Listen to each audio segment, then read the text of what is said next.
Hi everyone, good morning to you. It's 6 o'clock on a Monday. Welcome to Up with KREM. I'm Tim Pham. And I'm Channing Curtis. Rise and shine, everyone. Rise and shine. Let's start the week on a good note. Let's do it, because listen, we've got plenty of sunshine, and meteorologist Thomas Patrick is telling us all about it and just how warm it's going to get and stay around here. It feels good right now. Yeah, you two are loving this weather. We're thriving right now. Especially first thing in the morning, because it felt completely different. Even just walking to the car outside this morning, because our temperatures never got below 60, not even close here in Spokane. It's 64. That's been our low temperature for the day. And for today, that would be a record warm low temperature by a lot. The old record, 58 degrees, so kind of smashed that record as it stands right now. Won't be a record high for today. I believe our record's either 90 or 92. It's basically that every day this week. 86 for the high. If there's a little more cloud cover, it might end up in the low 80s for some region, because we will be tracking some thunderstorm chances. But our forecast for this week and this weekend and next week, it is just, I mean, how many more hots can I put for the inland Northwest? It is going to be scorching summer-like heat this week.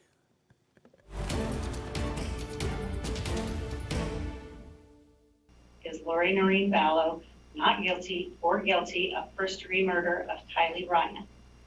Answer, guilty. An Idaho jury found Lori Vallow guilty on all counts of murdering her two kids, 7-year-old JJ and 16-year-old Tylee. Yeah, their bodies were found almost 3 years ago on land owned by Vallow's husband, Chad Daybell. The jury deliberated for less than 7 hours before reaching that verdict. Vallow showed little reaction in the courtroom as it was read. Outside the courthouse, JJ's grandparents said they've been waiting for this moment for years.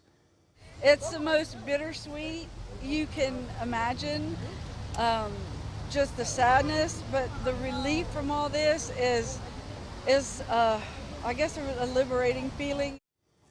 A judge ruled before the trial Vallow will not face the death penalty because of late evidence being submitted by the state. However, she could face up to life in prison.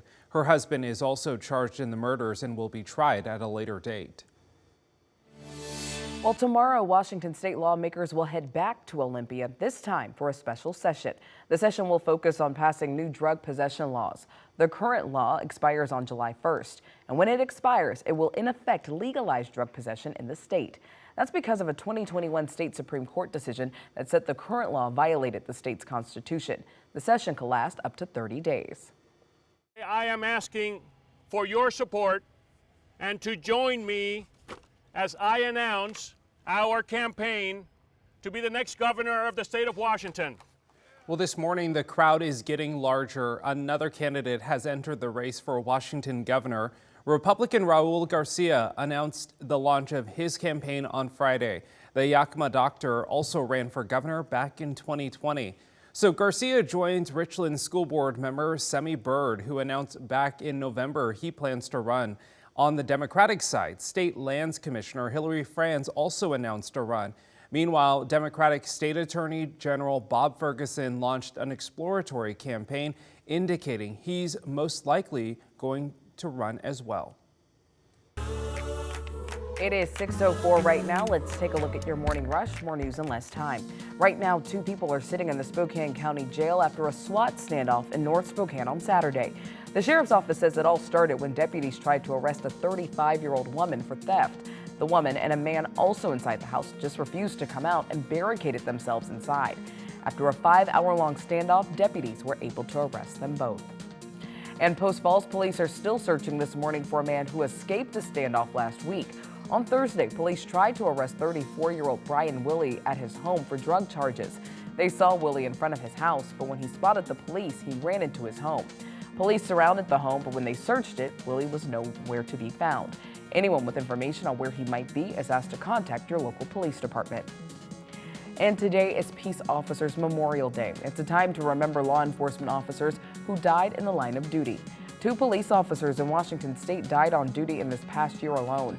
Flags all over the country will be flown at half-staff today to pay tribute to those fallen officers. And that's a look at your morning rush.